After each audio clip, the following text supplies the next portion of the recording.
Hello friends, welcome back.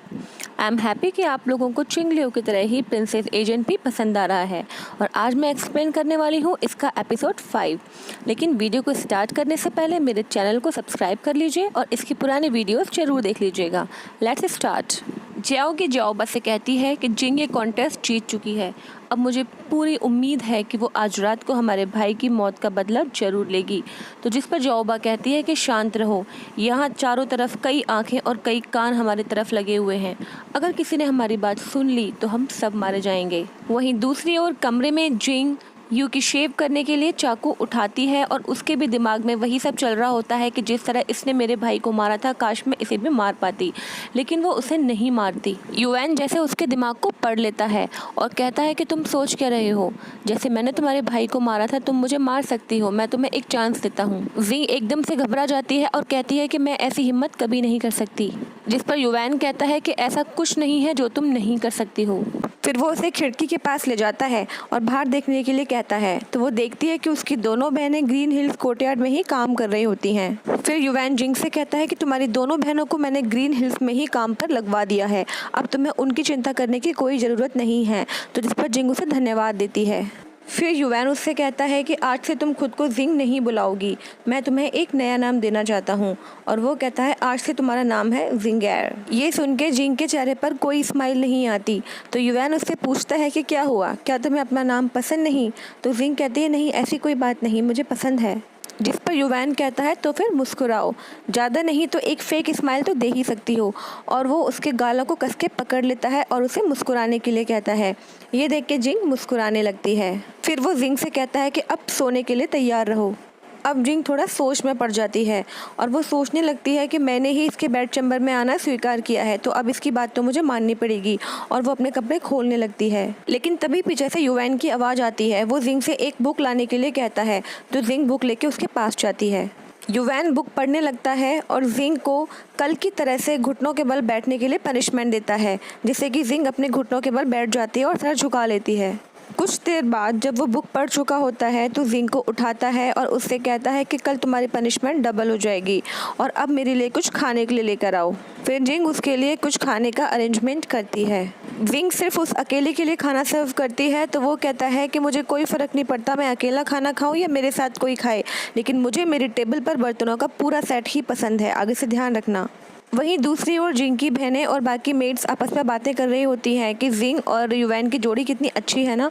पता नहीं क्यों ये सुन के जियाओ को अच्छा नहीं लगता। जिंग यूएन को सूप सर्व करती है तो यूएन उससे कहता है कि अपना हाथ आगे लाओ, और जब वो अपना हाथ उसे देती है तो वो उसकी उंगली पर एक कट लगा देता है।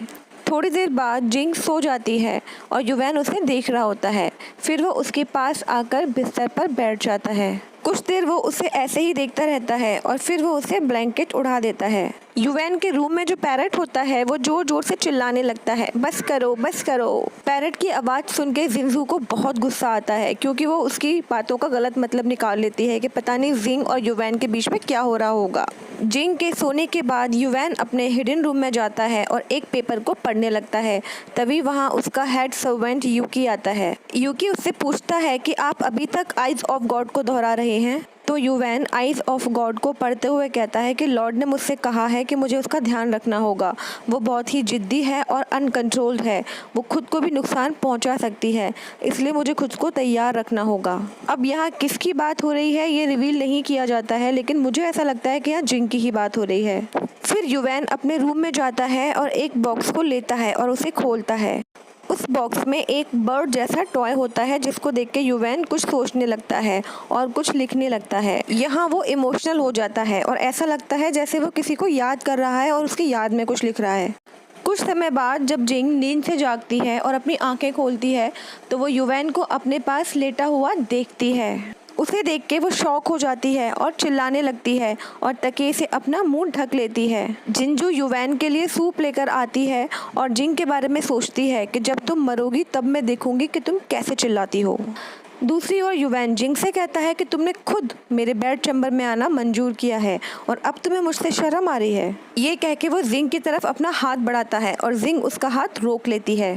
फिर वो जिंग को गुंगफू सिखाने लगता है और उससे कहता है कि ध्यान से देखना क्योंकि मैं एक ही बार सिखाऊंगा, और जिंग उसको बहुत ही ध्यान से ऑब्जर्व करने लगती है। फिर जिंग भी गुंगफू सीखने के लिए आ जाती है और उसके साथ फाइट करने लगती है।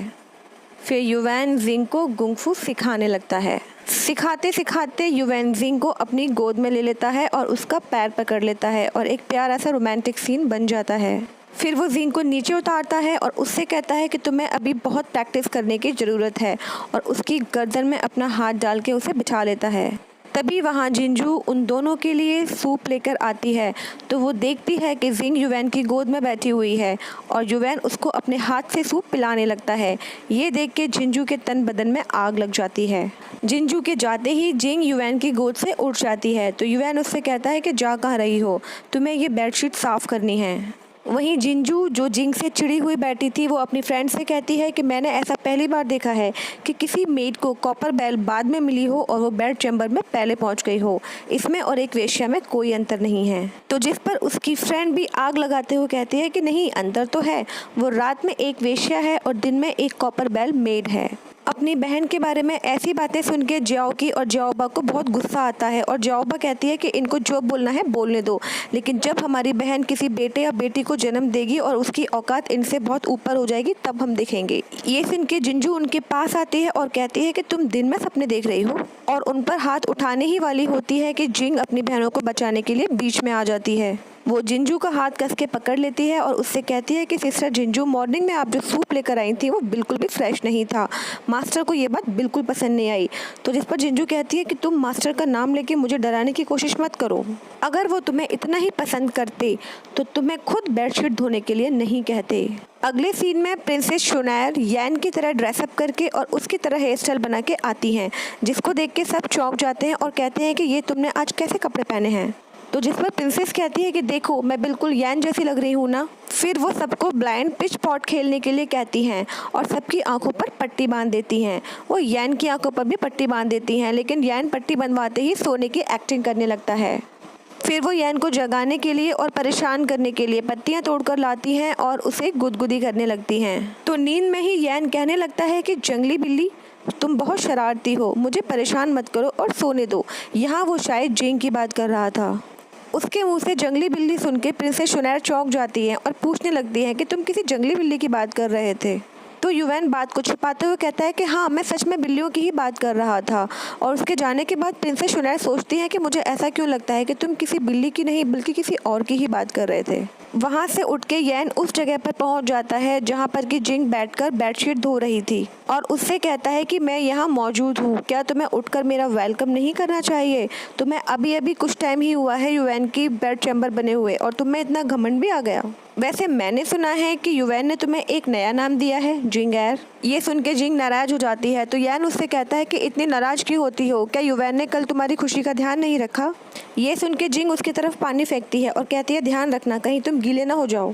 फिर यैन कहता है कि युवैन अभी अपनी दादाजी की मौत का शोक मना रहा है, वो तुम्हें छुएगा भी नहीं, लेकिन उसकी जगह मैं हूँ और मैं तुम्हें बहुत पसंद करता हूँ। ये सुन के जिंग कपड़े धोने वाला डंडा हाथ में उठाती है और कहती है कोशिश भी मत करना। तो यैन कहता है कि इतना बड़ा डंडा, उसे नीचे रखो, तुम मुझे मारना चाहती हो क्या। तो जिंग कहती है कि हमारे बीच में कुछ भी नहीं है और कुछ हो भी नहीं सकता, इसलिए दोबारा कभी भी मेरे साथ फ्लर्ट करने की कोशिश भी मत करना, वरना मैं तुम्हें नहीं छोड़ूंगी। फिर जिंग वहाँ से जाने लगती है तो यैन उसे फॉलो करने लगता है। तो जिंग पलट के उससे पूछती है कि आखिर तुम चाहते क्या हो। तो यैन उससे कहता है कि मैं बस इतना चाहता हूँ कि तुम यहाँ आओ और घोड़े की रस्सी को पकड़ो। जिंग आती है, घोड़े की रस्सी को पकड़ती है और यैन से कहती है कि चलो बैठो घोड़े पर। तो यैन कहता है कि घोड़े की सवारी कौन करना चाहता है, मैं तो तुम्हारे साथ वॉक करना चाहता हूँ। इसके बाद यैन युवैन के पास जाता है और उससे कहता है कि जब तुम लड़कियों को पसंद नहीं करते हो तो तुमने उस जंगली बिल्ली जिंग को अपने पास क्यों रखा हुआ है। तो इस पर युवैन कहता है कि ये तुमसे किसने कहा कि मैं लड़कियों को पसंद नहीं करता। तो यैन कहता है कि वैसे मैं सोच रहा था कि उस छोटी सी लड़की ने तुम्हारे दोनों टेस्ट कैसे पास कर लिए। जिस पर युवैन कहता है कि तुम्हें क्या लगता है ये सब बस उसकी किस्मत की वजह से हुआ है। मैंने उस लड़की को बहुत पहले ही नोटिस कर लिया था। बेशक वो गुंगफू नहीं जानती, लेकिन उसका रिएक्शन बहुत ही फास्ट है और बहुत ही क्विक है। वो चीज़ों को बहुत अच्छी तरीके से ऑब्जर्व करना जानती है और अपने आसपास की हर चीज़ को अच्छी तरह से इस्तेमाल करना भी जानती है। और उसकी याददाश्त तो आउटस्टैंडिंग है, वो चीज़ों को बहुत अच्छी तरह से याद कर लेती है। और हंट फील्ड में भी वो अकेली ही मेड बची थी, बाकी सारी मेड मर चुकी थी। और उसके यही सारी खूबियाँ हैं जो मुझे पसंद हैं, जो मुझे चाहिए। अब यैन युवैन से कहता है कि तुम सच में उसके साथ कुछ भी उल्टा सीधा मत करना, क्योंकि वो मेरी है। और ये सुन के युवैन के हाथ रुक जाते हैं और युवैन कहता है कि ये कहने के लिए अब बहुत देर हो चुकी है, क्योंकि अब वो मेरे साथ है। तो यैन कहता है कि ठीक है, अब जबकि तुम उसे मुझे नहीं दोगे तो मैं ग्रीन हिल्स कोर्टयार्ड में ही रहूंगा। तो युवैन कहता है तुम्हारा स्वागत है, यहाँ बहुत जगह है, तुम आराम से कितने भी दिनों तक रह सकते हो। यहाँ कुछ कुछ ऐसा भी फील होता है कि शायद युवैन जिंग को लेकर पॉजेसिव होने लगा है। वहीं दूसरी ओर जिंजू की जो बेस्ट फ्रेंड होती है वो जिंजू की बेइज्जती का बदला लेने के लिए जिंग की धुली हुई बेडशीट पर गंदा पानी डाल देती है। जिंग की बहनें देख लेती हैं और उससे कहती है कि ये तुमने क्या किया, ये उसकी धुली हुई बेडशीट थी, तुमने इस पर गंदा पानी क्यों डाला। तभी पीछे से जिंजू आती है और कहती है कि तुम लोग ग्रासलैंड से आई हुई मेड हो और ग्रीन हिल्स में सबसे ऊपर उठने के सपने देख रही हो, तुम्हें तो सबक सिखाना ही पड़ेगा। और वो जिंग की धुली हुई बेडशीट पर शहद डाल देती है, जिससे कि उस पर मक्खियाँ भिन भिनाने लगती हैं। ये देख के जोबा को बहुत गुस्सा आता है, तो जिंजू उससे कहती है कि भले ही तुम्हारी बहन मास्टर के बेड चैम्बर में पहुंच गई हो, लेकिन वो अभी भी एक मेड है। फिर वो जिंग की दोनों बहनों को अपनी बाकी की मेड फ्रेंड से पकड़वा देती है और कहती है कि तुम्हें भी यहाँ के रूल सिखाने पड़ेंगे। और वो शहद के बर्तन में थूकने लगती है और वो जबरदस्ती अपने थूक वाला शहद उसकी दोनों बहनों को खिलाने लगती है कि तभी कोई पीछे से उसके ऊपर जोर से पत्थर फेंकता है और इस झटके की वजह से शहद की चम्मच उसके खुद के मुंह में चली जाती है। और जब वो पीछे पलट के देखती है तो वहाँ कोई और नहीं बल्कि जिंग खड़ी होती है।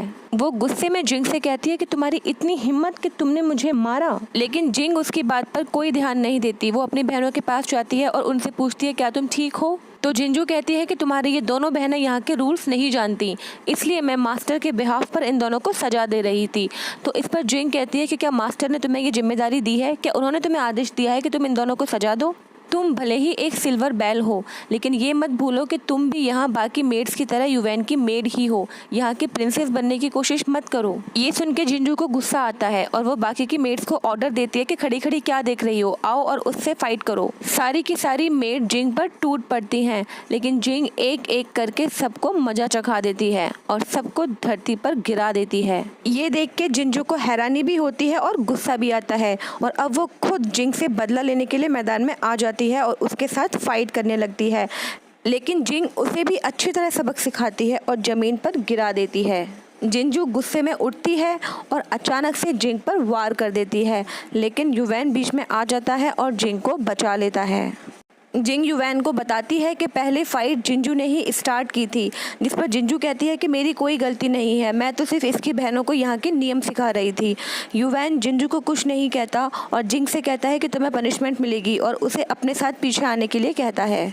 युवैन उसे अपने कमरे में लेकर आता है और उससे कहता है कि तुम खुद को ज़्यादा स्मार्ट समझती हो। तो जिंग कहती है हो सकता है आपको ऐसा लगता हो, लेकिन मैं बेइज्जती बर्दाश्त नहीं कर सकती। तो युवैन कहता है कि आज का वक्त ही ऐसा है, जो मजबूत है वो राजा है और जो कमज़ोर है उसके लिए कोई जगह नहीं है। तो जिंग कहती है कि कमज़ोर लोगों को परेशान करना, उनका मजाक उड़ाना और बेवजह उन्हें पीटना, ये किस तरह की बहादुरी है, आप मुझे समझाएंगे। तो युवैन उससे कहता है कि तुम्हें लड़ना और जीतना बहुत पसंद है ना, आज मैं तुम्हारी इच्छा ज़रूर पूरी करूँगा, चलो मेरे पीछे। जिंग उसके पीछे पीछे जाने लगती है। उस नदी में से होते हुए वो जिंग को अपने हिडन रूम में लेकर पहुंचता है। गार्ड युवैन को स्टोन बॉक्स लाके देता है और युवैन वो बॉक्स जिंग को दे देता है। जिंग उस बॉक्स को अपने पीछे बांध लेती है कि तभी युवैन उसको धक्का दे देता है और जिंग एक ऐसी जगह पहुंच जाती है जहां उस पर हर तरफ से तीरों की बरसात होने लगती है। जिंग खुद को तीरों से बचाने लगती है।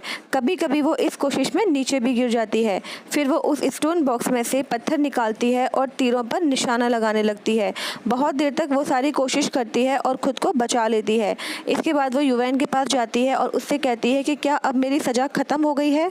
तो युवैन उससे कहता है कि ये तो बस शुरुआत है और तुम इतनी जल्दी थक गई, अभी तुम्हें जब तक प्रैक्टिस करनी होगी जब तक कि तुम ये चीज़ अच्छे से नहीं सीख जाती हो।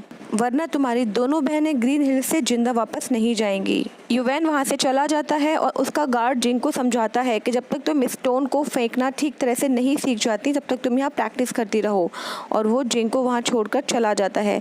जिंग वापस से तीरों से खुद को बचाने लगती है और सोचने लगती है कि मैं इस काम को किसी भी तरह से अच्छे से सीख कर ही रहूँगी। और इसी के साथ एपिसोड ख़त्म हो जाता है। आपको ये एपिसोड कैसा लगा मुझे कमेंट बॉक्स में ज़रूर बताएं, और प्लीज़ मेरी वीडियो को लाइक करें, शेयर करें, कमेंट करें और चैनल को सब्सक्राइब करना ना भूलें। Bye bye.